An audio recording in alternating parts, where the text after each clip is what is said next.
I started.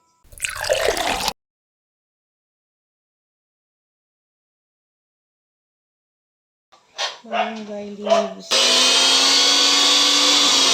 Pasilin ko kung di na malabit. Wala na ta. So, magbutang tas ang tubig. Tubig kag. Butangan tas ang malunggay. Ayan, maglalagay na tayo ng malunggay sa tubig. Patansyahin natin yung lasa. So, meron tayong pineapple juice.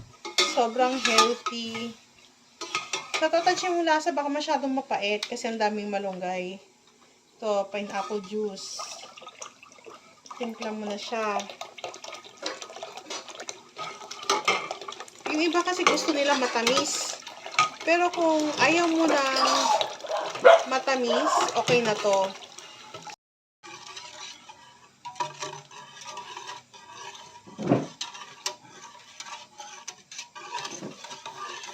Okay. Para walang buong. Sige, butangan tayo sa malunggay juice. Yummy. Ayun. Ito na.